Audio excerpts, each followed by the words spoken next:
और बार बार ये पूछा गया पब्लिक से और कहलवाया गया, कहो कि शमशान चाहिए, कहो कि शमशान चाहिए। मैं आपसे निवेदन करता हूं कि 22 तारीख को होने वाले इलेक्शन में टीएमसी के नेता को जिताकर, विपक्षी की नेता को हराकर शमशान ही पहुंचा दीजिए।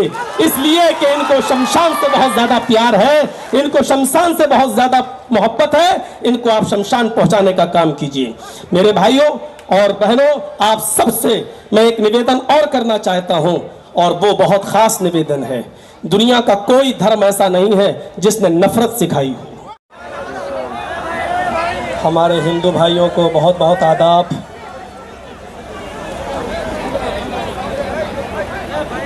स्टेज पर बैठे हुए हमारे निहायत ही सम्मानित टीएमसी के कार्यकर्ता और अच्छी अच्छी पोस्ट पर विराजमान हमारे टीएमसी के महान लीडर नेता, और विशेष तौर पर ख़ास तौर पर हमारे गौतम पाल साहब जिन्होंने मुझे फ़ोन किया और मुझे यहाँ आने का निमंत्रण दिया।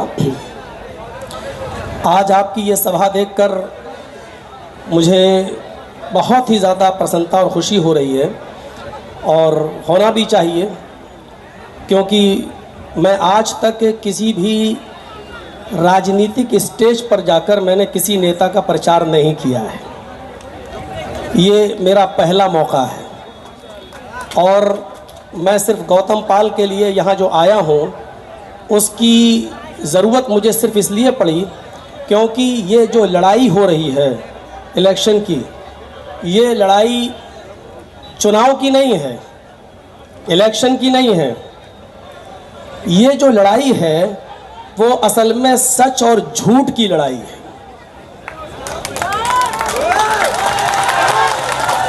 मैं इसलिए आपके सामने आया हूं ताकि आपको होशियार करूं, आपको केयरफुल करूं और ये बताऊं कि ये लड़ाई इस बात की लड़ाई है कि सच क्या है और झूठ क्या है, बेईमानी क्या है और सच्चाई क्या है, ईमानदारी क्या है। और इसी चीज़ को मैं उजागर करने के लिए आपके सामने आया हूं। इस वक्त हम और आप सब जानते हैं कि हमारे इस खूबसूरत बंगाल को भी गुजरात बनाने की नापाक कोशिश की जा रही है, लेकिन मुझे आपसे ये उम्मीद है कि आप ऐसे जहरीले सांपों के फन को कुचल देंगे और उनको उनके इरादों में कामयाब नहीं होने देंगे। ये लड़ाई बंगाल को बचाने की लड़ाई है, ये लड़ाई इस देश को बचाने की लड़ाई है।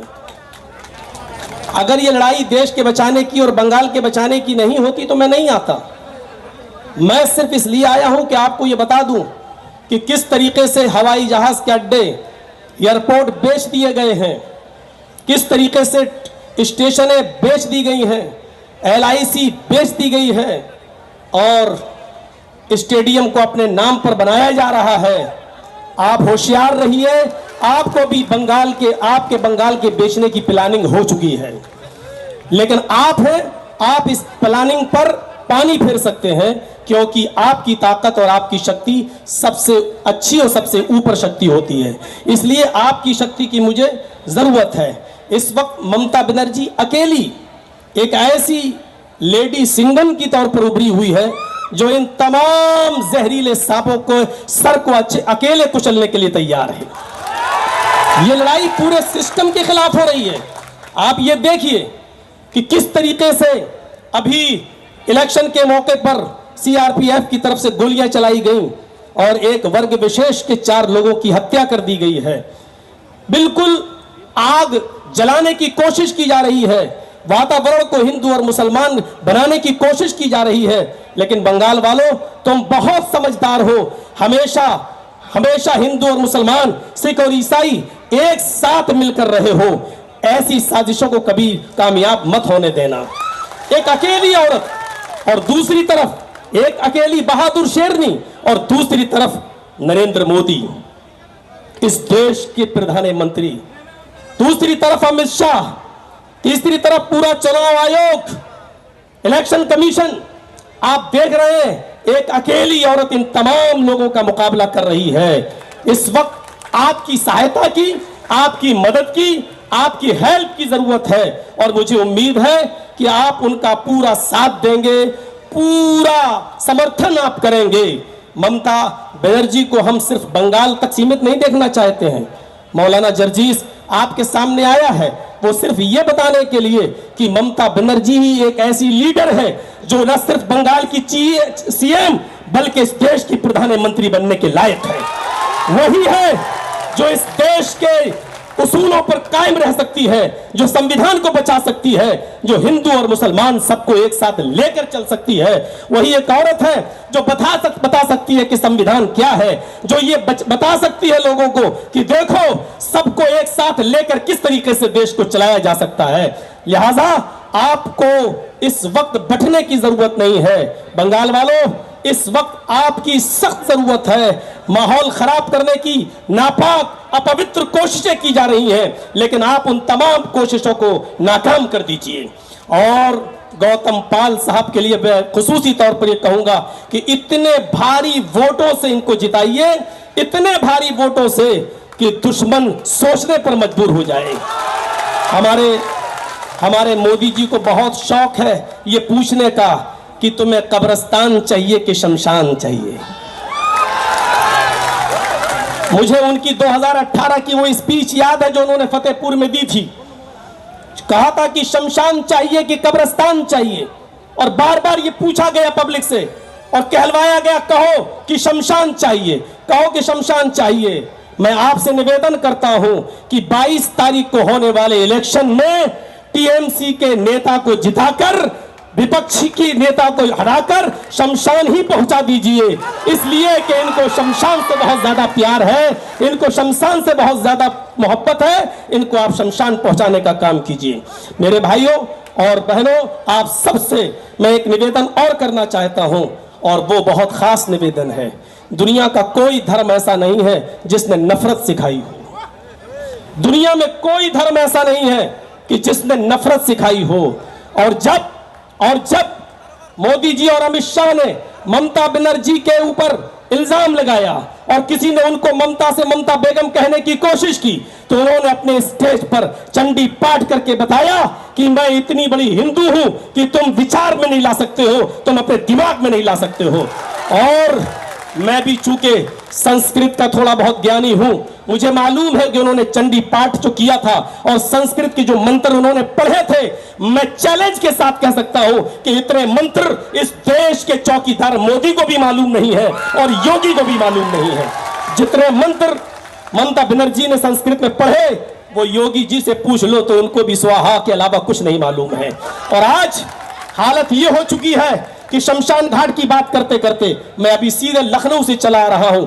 आज की रिपोर्ट बता रहा हूं कि कोरोना वायरस में मरने वालों की संख्या इतनी ज्यादा है कि आज लाशों को जलाने के लिए चिता नहीं मिल रही है, लाइन में लगी हुई है जो लाशें। विकास इतना किया हमारे देश के प्रधानमंत्री जी ने, सबका साथ सबका विकास का नारा ऐसा लगाया कि आज जिंदे तो जिंदे, मुर्दे भी लाइन में लगे हुए हैं। आज मुर्दे लोग भी लाइन में लगे हुए हैं। आज चारों तरफ देख लीजिए, हम शिकायतें क्यों कर रहे हैं? हमने लड़ाई लड़ी कब है? हमने भाईचारे के ऊपर लड़ाई कभी लड़ी है? हमारी तो लड़ाई हमेशा मंदिर और मस्जिद के ऊपर रही है, और आज देख लीजिए मंदिर भी बंद है और मस्जिदें भी बंद हैं। मेरे भाइयों, मंदिर और मस्जिद के मुद्दों से उठकर विकास के मुद्दे पर आइए, भाईचारे के मुद्दे पर आइए, देश की उन्नति के मुद्दे पर आइए और भाईचारा हमेशा कायम रखिए। क्योंकि मैं मुसलमान हूं, लेकिन मैं जानता हूं कि हमारा कुरान हमें भाईचारे का निमंत्रण देता है। हिंदू भाई है, इनसे पूछिए कि क्या हिंदू धर्म नफरत सिखाता है? मैं एक मंत्र आपके सामने पढ़ता हूं और देखिए इस मंत्र में क्या कह रहे हैं रामचंद्र जी।